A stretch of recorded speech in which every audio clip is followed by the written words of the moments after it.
Hey everybody, this is Chuck Marohn with Strong Towns. Welcome to the Friday News Digest discussion edition.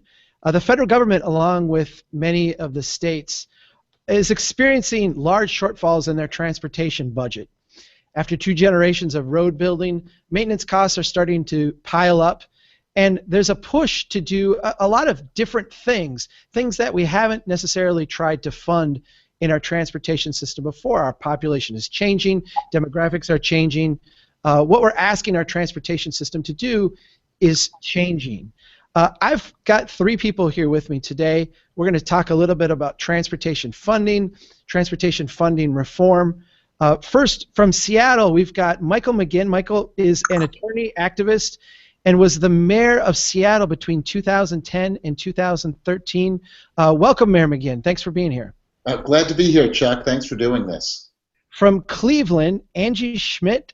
Many of you probably know her as a writer, blogger with Streetsblog. Angie writes about transportation issues all the time, wrote a great piece we're going to start off with here today. Angie, welcome to the show. Hi, thanks for having me. And from Dallas, we've got Kevin Shepard. Kevin is a licensed engineer. He's a principal at Verdunity. And he's had a couple little audio gaffes here, but hopefully we can get him in. Kevin, are you with us? I'm here. Can you hear me okay? Yeah, you're a little bit soft still, but if you speak up, we'll be able to patch you in. Okay. Angie, I want to start with you. You recently wrote a piece on Streetsblog, the title of which was "More Money Won't Fix U.S. Infrastructure If We Don't Change How It's Spent." There's a common perception out there that all the deteriorating road miles that we see, the bridges that are falling down and getting closed, all this is a lack of money problem. That if we just could come up with more money, we could take care of all these things. You suggest that while maybe more money is needed, there's also some other things that we're not necessarily talking about. I'd like to give you a chance to talk about some of the things you brought up in that article, particularly as it comes to the expansion issue. Right. Well, yeah, I think that line has been repeated. I've seen it over and over again, especially recently as talks heat up in Washington about reauthorization. But I think people are sort of missing the point a little bit.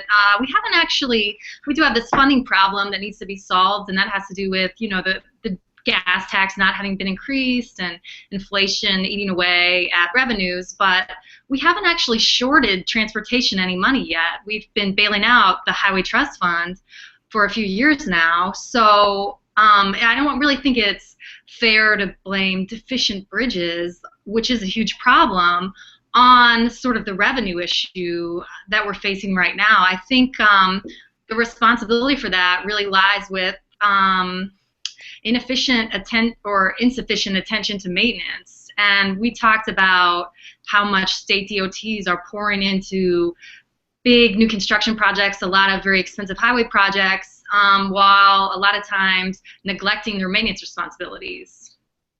You know, the president a few years ago came up with and put forth in the State of the Union the "Fix It First" mantra, and it seems like there's kind of universal agreement that "Fix It First" should be where we go. Angie, one of the stats you had in that piece came from Smart Growth America, and it said 57% of the transportation dollars we're spending today is going to expansion. Are you drawing a distinction here between that pot of money and the pot of money that would be more along the "Fix It First" line?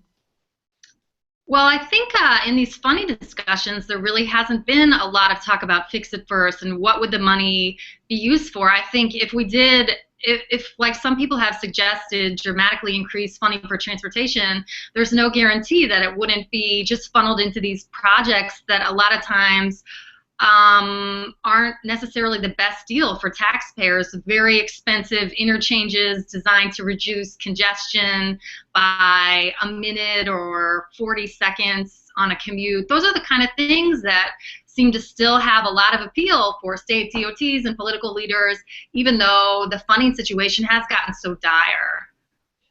Mayor McGinn, I want to ask you, because I know right now in Washington State. There's a discussion going on about more money for transportation, and there's a rather large bill that's kind of being proposed, or some conversation about a large transportation package. Is this more of the same, or are we having some substantive conversation about there on how we address some of these structural problems of, I think like Angie perfectly described it, spending $1 billion to improve commutes by 40 seconds? So, I was mayor for 4 years, so I really got into the details of a lot of this. The amount of maintenance we have on local streets, on county roads, the amount of maintenance we have for all of our utilities and infrastructure is huge. And of course, there's always, the politicians really like the ribbon cuttings and the big new projects, and they sell them.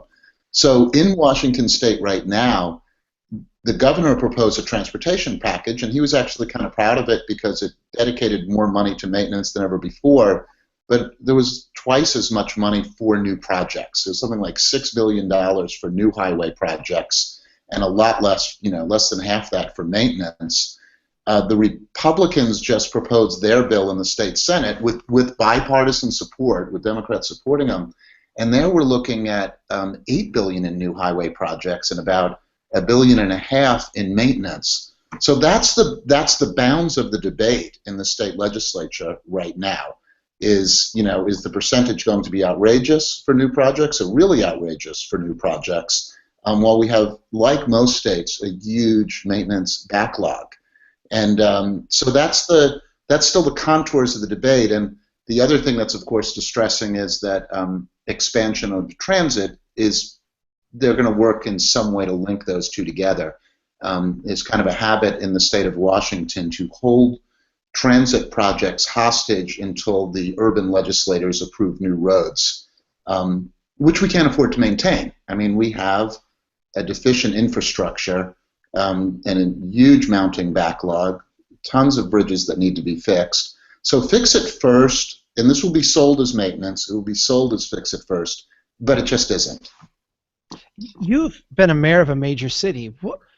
What drives this propensity to build new stuff? I mean, I think you get it. I think voters get it. I think people in general say, like the DOT commissioner in Tennessee said, if you've got a leaking roof, you don't put an addition on your house. You fix the roof first. That's intuitive. Why is our political system not able to adapt to that reality? Well, I was blown away when I read about that Tennessee DOT head who just said, we're not building anything new till we take care of what we have. And if you say that at a town hall like I have, or you say that to the public, there really is a lot of popular support for that idea.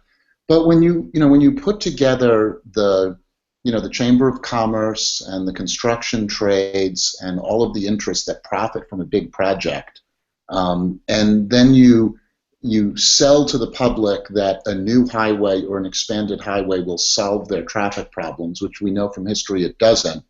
You start building this juggernaut for it.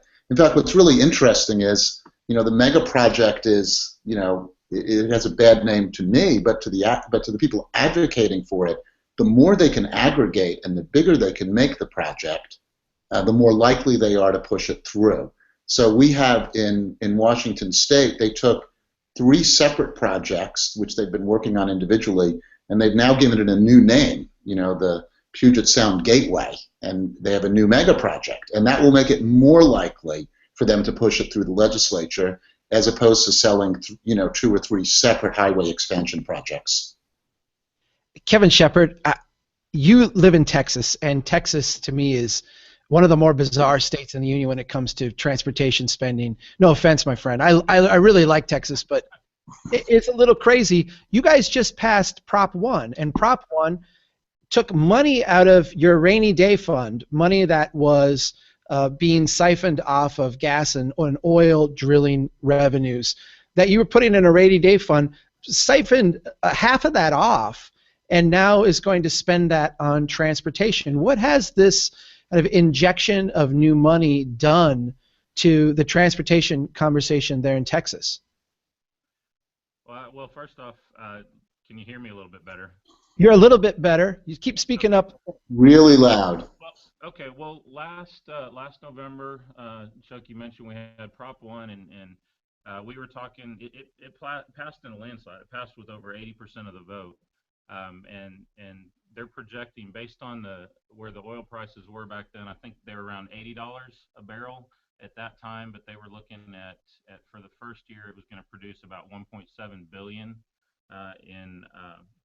in revenue for the state. There were some stipulations on how that money could be used. It was only to go to road projects. It could not go to toll projects. But what was funny when they were pitching it was, they would caveat it with, well, we know we need a lot more, but this will help.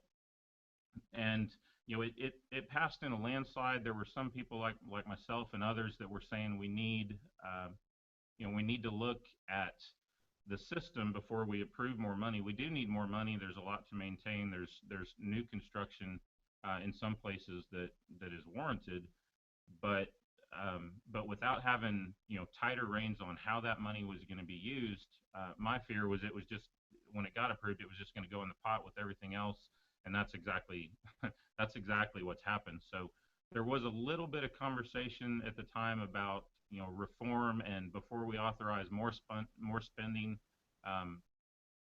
let's look at the criteria on how it's going to be used, but nothing. Especially here in Texas, the way we criticize and critique spending on so many other issues, with the transportation stuff, it was just kind of well, we know we need this, and it passed, and now we're going forward. And just yesterday, our local, here in North Texas, our local MPO, Regional Transportation Council, presented the projects that they're proposing to use that money for here in 2015. So it's going forward.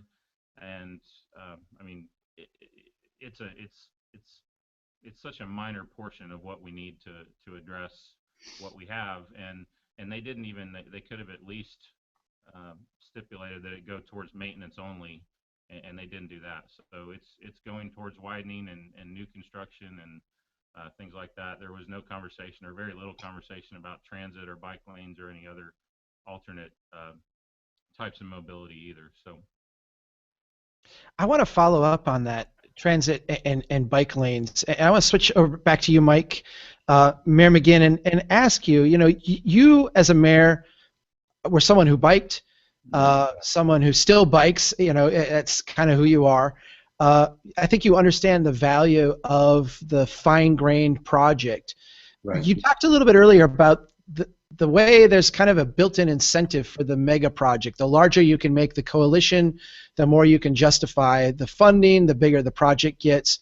But it seems like we need a lot of fine-grained kind of stuff. How do we go about making that shift from the big political project that maybe has a lot of ribbon cuttings and a lot of coalition partners to just a whole bunch of little tiny projects that actually address the problems that people face? So, and at the state level, what you see is, and again, there's a difference here between the packages I described, right? So our governor, who's a Democrat, does put more in for transit and the rest, and biking and walking, but it's a lot less. But you tend to see at the state level that state politicians view their primary responsibility the protection of the state highway system. And at the regional level, it's regional needs. And these are perceived as local needs, things like walking, biking, sidewalks, crosswalks. But in our state, as in many states, we only have available to us the resources that the state says we can use, tax sources or the like. So ultimately, if you're going to get those things, I believe you have to have the local level both have the tools and the need, and the desire to do it, and you need the public advocates to really get behind it. And I worked before mayor to be an advocate for it. As mayor, we tried to support groups like that. So rather than, I hated getting pulled into the discussion about, well, if you want your transit money or if you want your sidewalk money, you need to sign off on these mega projects. That was kind of the discussion that you get from the state, the holding hostage. Instead, you have to start looking at what can you do locally to fund what you need. We started putting up cameras outside of schools, speed cameras, and we handed out tickets. All of that money goes to safe routes to schools. I think it's up to something like $14 million a year now. Nobody can argue with that. And I hate, as mayor, you hate handing out tickets, but these are people speeding through a school zone. And if we can invest that money in engineering to make it safe and slow down the cars so they're not driving on roads that tell them to drive 40 miles an hour past the school. They're driving on a road that says to them do 15 to 20 past the school. We'll get rid of the tickets, and we'll have the infrastructure built that builds that type of really granular stuff that makes a place, valuable to people. So that was one thing we did. The other thing we did was I just tried my best to not launch new kind of city-level major projects and just try to, every time we had extra dollars, put it in there. But you really need the public demand for it as well. And I think it's dangerous to get pulled into the everybody has to get something, so therefore that means billions and billions go to highway widening and new highways, and you get a little bit in your local area. That's just a bad deal. And by the way, our transportation budget in the state of Washington is heading the way of the Federal Highway Trust Fund. Our state treasurer sent a letter to the governor saying our gas tax is getting more and more heavily bonded. 70, 80, 90% of the gas tax might be bonded way out into the future, leaving us no resources to take care of what we have. So we're just a couple of steps behind the Federal Highway Trust Fund in terms of getting so leveraged and so, past what your revenue can support that you sort of engaging all these budget trickery and all the rest. And that's where we're heading to in the state. So as far as I'm concerned, if the state did nothing and the city continued to, scrap together its nickels and quarters to make local projects, we'd have more economic growth. We'd save the taxpayers a lot of money. It's you say the bonding. It's amazing because I even look at Texas, and Texas crossed over a few years ago the 50% threshold, where over half their budget was just going to pay debt from prior projects. And Washington is in that same boat. Angie, I want to ask you, is this exchange we'll get our local transit money, we'll get our local money for trails, we'll get the scraps from the larger budget. Is that exchange that for more highway funding just an inevitable part of the system, or are there people, initiatives, what have you, that are talking about ways to do it that's different than that? Is the highway expansion lobby just the partner we have to deal with here? I don't know about locally. I wasn't really aware that was the case in Seattle.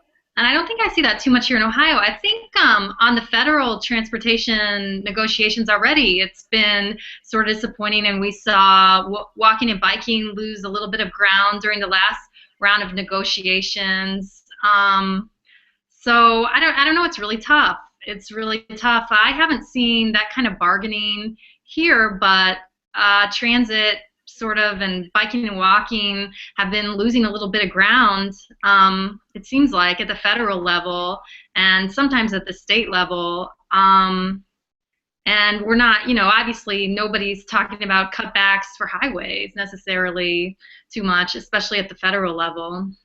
When you look at a city like Cleveland, where's the natural constituency for more of those fine-grained projects coming from? I mean, are they represented at the Capitol, or is this something that's going to have to purely be driven locally? Yeah, it's a really bad scene here. Our state legislature is very backwards, in my opinion. Cleveland is pretty broke. There's not even a lot of local money that can be pulled together, and what they tend to do is they'll take anything from the state. Like, the state will only give them money for terrible sprawl projects.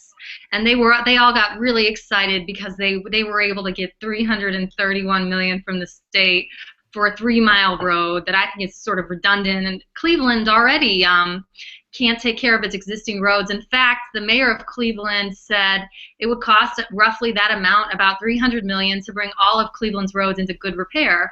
Instead, since Cleveland doesn't have that money and the state refuses to give us money for maintenance, the city of Cleveland recently bonded $100 million. They're going to use about a quarter of that, I think, on roads. It's going to make a tiny dent. That's going to be future generations' responsibility. And by the way, the $300 million we got from the state was also borrowed money that they leased the turnpike, got that money, put it all into road expansion in shrinking northern Ohio. We haven't gained any population regionally since the 1970s, and we've been adding highway lane miles the whole time. So it's really a bad scene here, I think. Kevin, I want to ask you, I know you work with a lot of cities. It's primarily what you do is work with cities.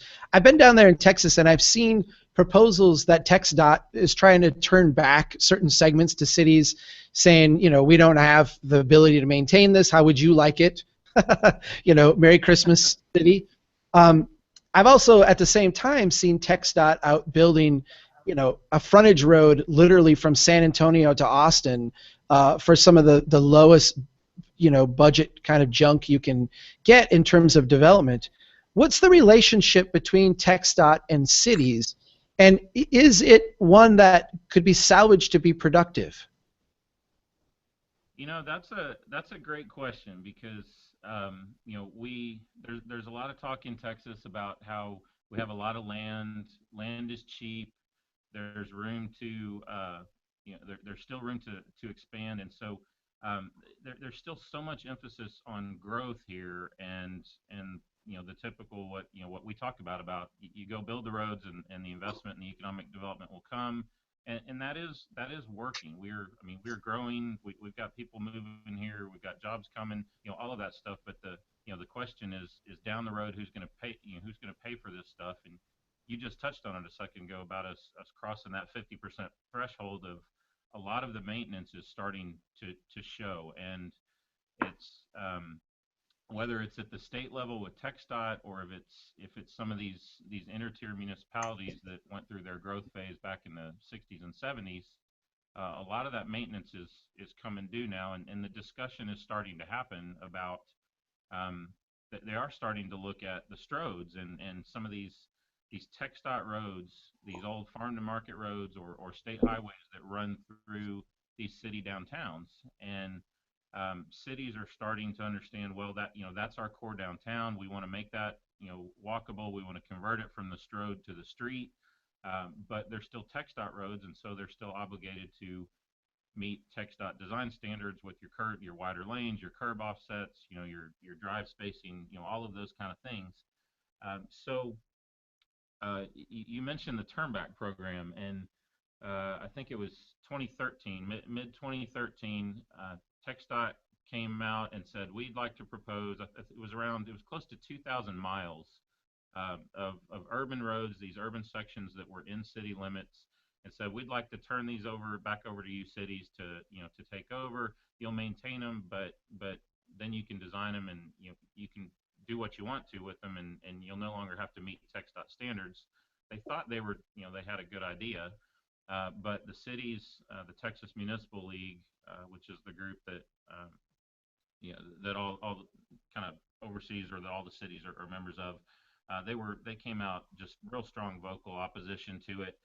Said we're not interested because it would force new responsibilities and costs on these cities that we're not planning for that. So it was this discussion about, we'd like to have this road back, but we want to design it to our local standards and turn it to a street to make this downtown more productive, but we want TxDOT, it's your road, we want you to continue to maintain it.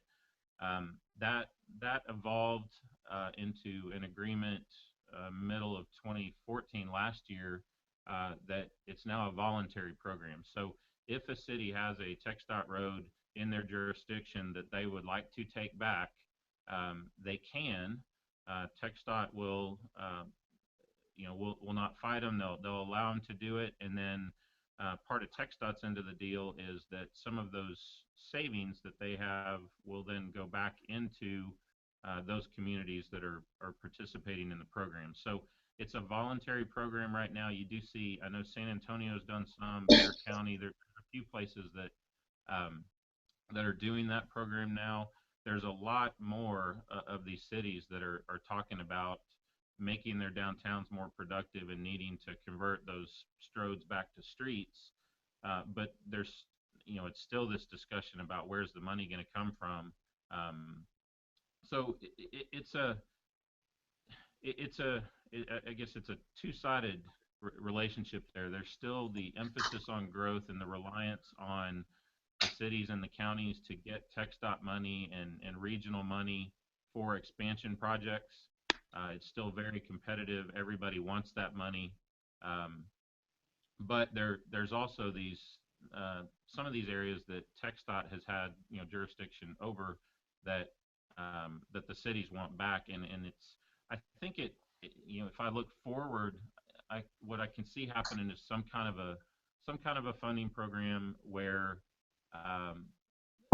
they share costs in the redesign of these roads. So to take it from the six lane divided, convert it back down to 2 or 3 lanes with your on-street parking and all that, but share some costs. Maybe even TxDOT fronts the upfront design costs to get that done, and then get the street back in a place that can be ready for that redevelopment and investment, that then the city can capture it and pay for it from there on. So cities just have enough. They've got enough needs on their plate right now that other places they want to spend money on, that I think if TxDOT wants to turn back more of these, if they could front the money for the redesign, and then the cities would take over the maintenance from there, I think that's where it's gonna that's where it's gonna go. I'm wondering, Mayor McGinn, if the city of Seattle would be interested in that bargain with the Washington State DOT right now on the Alaska Viaduct. Yeah. If they said, here, you can have this project, go ahead and take it over. The Alaska Viaduct, we could do 2 shows on just that project alone. But I'm wondering if there are any quick lessons to be learned from the mega project approach versus the small project approach. Well, that's interesting. If you could turn, if you could get Superman to go around the world a bunch of times and make the, time spin backwards, right? If, let's say, the state had just given a big chunk of money to the city to say, do what you will in this corridor, it would look very different than if the state had made the decisions, because the city constituencies are very different. They're much more supportive of transit. They're much more supportive of a walkable urban environment. And the state was, of course, really tied to maintaining the highway capacity. So who makes the decisions does matter about what a place looks like. I think the other really big lesson to take away, and it goes back to this kind of debt spiral, this maintenance and highway debt spiral we're entering, where more and more money gets sucked up just to take care of what we have, and we're simultaneously expanding it and making the problem worse. Alaska Viaduct is, it's a highway for a few miles, and then it turns into a surface street at both ends. It's one of the very first ones ever built. We also had 520, which connected across Lake Washington from Seattle to Bellevue, a very big edge city. That was the phrase years ago. And they reached the end of their useful life. So these are kind of the oldest highways that are now coming around for replacement. And it takes billions and billions of dollars to do that. Both projects are plagued by cost overruns. And they're just the tip of the iceberg of the infrastructure we've built over the last 50 years that's going to need repair and replacement. So we have I-5 going through the center of Seattle, which is in fact the major north-south corridor, and much of it is elevated structure or cut-and-cover tunnel as it slices through the city. That will be billions and billions of dollars to maintain. So I think the biggest lesson here is that when you're looking at the size of the repair, maintenance, and replacement problem you have, which is massive and takes huge political lifts to do anything, how can you expand the system? And when you're looking at some of that old stuff, should some of it just go so you don't have to maintain it the same way? And many cities have said it should just go, right? West Side Highway, the Embarcadero, Milwaukee got rid of the stub. San Francisco got rid of the Central Freeway. There's lots of people who are saying, oh, good, we can take this off the books and not have to continue maintaining this structure and have a surface street that generates much more value to the city and productivity to the city. So that's where you are. I think the other big lesson is highways aren't what's driving economic development in Seattle, which is a very significant economic development success story. We've had Amazon choose to locate downtown. We had Brooks Running Shoes bring their headquarters from the suburbs downtown. Weyerhaeuser, an iconic Northwest company, moved from their freeway-adjacent headquarters, an award-winning design, into Pioneer Square, our historic neighborhood. And they all moved for the same reason, because it's near transit, it's near walkability, it's near bikeability, it's near arts and culture. That's where employees want to be. So the story of economic development is that places generate value, not highways. But it's really hard to, lose that mindset that building the new highway will generate economic activity. Removing the highway will generate more activity in a case like these stubs that run through downtowns and drive down value. We've got a question here, and I appreciate Scott Adams offering this up. It gets to the issue of turning back some of these state routes. The question says, do you view state DOTs deferring or transferring ownership to local governments as a blessing in disguise? Angie, if these are turned back, it certainly does free up the city from having to meet all of the kind of over-engineering standards that the states tend to impose. It allows them to be more human scale, more, as the mayor suggested, economic development friendly. But you look at a place like Cleveland, where maybe they don't have the money to maintain it, even if they get those benefits. Is this something that we should be actively pursuing, or is this something that maybe has some red flags to it that we should talk about?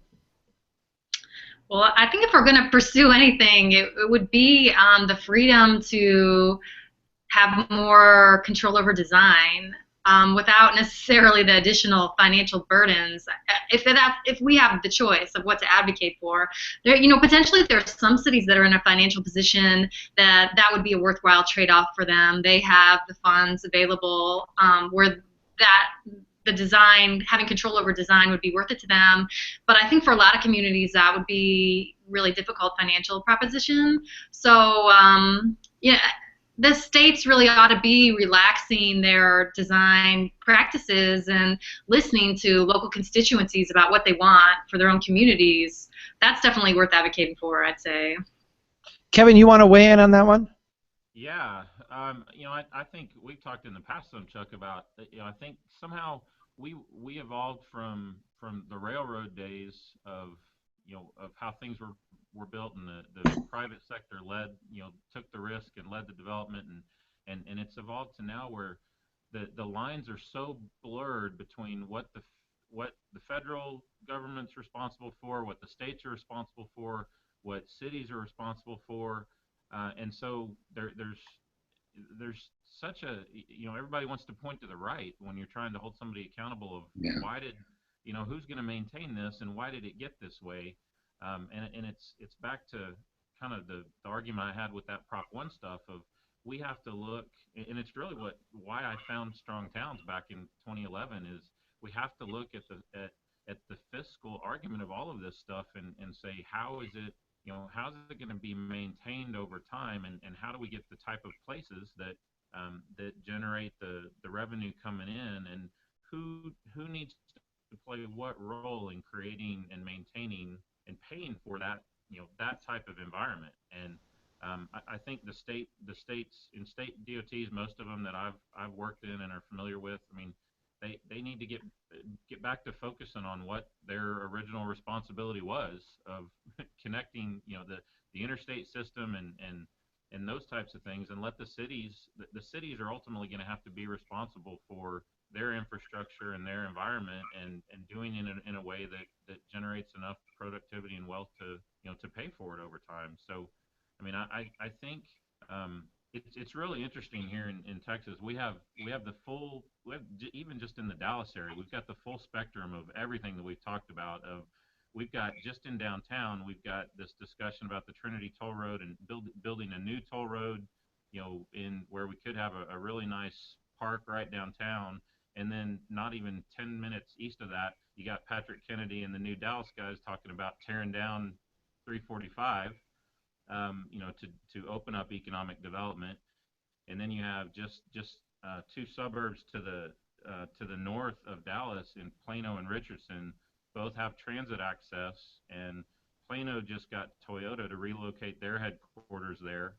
Richardson just got State Farm to relocate their headquarters there, and both of them are mixed-use, transit-oriented developments, live, work, play, that have nothing to do with highway connectivity or commuting. So it's, I think the cities are starting to, with newer cities, we're trying to use the inner-tier cities and cases from around the country to say, hey, look, think forward of how, if you continue to develop like this, how are you going to pay for it?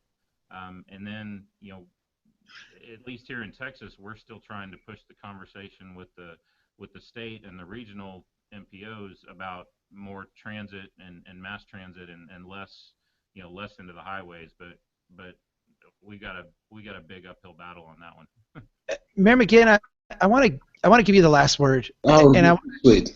I want to ask you about this incentive kind of issue, because Angie brought up, and I think makes a really good point, that look, we maybe would take these roads over, and we could certainly do a better job of it at the local level, but if we're not have the financial stream to deal with it, that's going to be a huge burden, and it's probably not going to be done well or done right. You mentioned earlier the idea of nickel and diming and putting things together, but also having the state kind of free up the city so they can have different revenue streams and different ways of approaching this. Is there a way to change the incentives so that cities maybe aren't so focused on how do we get the big project and the big money from the state, but have more incentives to actually do the small, in the trench, nickel and dime kind of things? Well, I think there's a place in the financing system for each of the different pieces, right? I mean, it is important to have strong connections between places. I said earlier, places create value, not highways. In large part, it's because we already built the high-speed connections, the highways between places that generate value, and driving that highway through a place is bad. So, but the point is that you want your financing to align with each of your functions. So yes, the state has a role in connecting places to each other, and they have to fund that. It's just that they've become so consumed with how do they maintain that and how do they do that, and they fear, and I actually dealt with this quite a bit, they fear that if you give a city taxing authority, if you give it more opportunity to fund its own things, then the statewide responsibilities will fall to the wayside. And that's frequently the objection I heard as mayor, right? We have to look out for the whole state. And of course, Seattle is not an island. It does, in fact, it exists as a city because it's a part of a big region and a state, and a multi-state region that it draws value from. Having said that, it's just that the balance is so heavily towards those big projects that connect places, and it's the cities then that are getting starved of just the basic stuff they need. And it's a failure to see where the real value is in economic development. And we've been talking financial and economics, and then you look at things like climate, air quality, all sorts of other issues, and you can see other water pollution. Puget Sound's leading source of water pollution is runoff from streets and driving. So and we're paying for that too, by the way. We're going to spend billions to clean up Puget Sound. So there's financial and environmental and economic value to switching, and it's really reweighting it and giving cities more authority over how things are done within their boundaries, giving them more design authority, giving them more taxing authority, letting the money go a little more without strings, and simultaneously really bringing down the construction of big, expensive facilities that nobody can afford to maintain. It's just prudent, you know. You gotta, you know, trying to think of the right household analogy, but you try to figure out what are the big ticket things you can't afford anymore, and you pay for the things that really matter. And I think you can simultaneously reduce taxes and spend your money a lot more wisely, create more jobs, create more value, with a more local focus on what you improve, and not these massive projects. So that's the big picture, and it's not one or the other. It's just really rebalancing it. I think that's the best place to end. I want to give Scott's question one quick play, and Angie, I'll ask you: are you aware of any place where a legislature has proposed a gas tax increase and tied it to maintenance only? I'm not aware of one.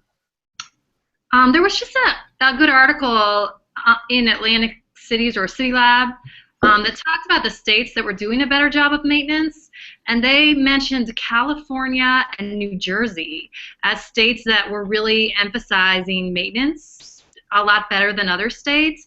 I don't know if they have specific laws that require that. I bet there are. I can't point to some specific legislation, unfortunately, that's sort of the answer to this, but there are a couple states that are doing a good job, and there's a lot of states that are doing a really bad job. It was interesting, that article, they said Washington State was spending 85% of its budget on new construction, and that wasn't even the worst state. It was like over 90% in Utah.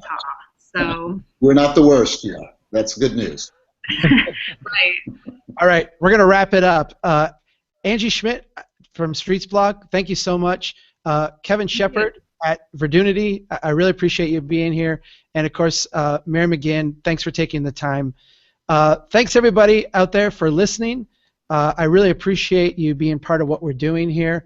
And remember to keep doing what you can to build strong towns. Have a nice weekend, everyone. Take care. Thank you, Chuck. Thank you. Bye, guys.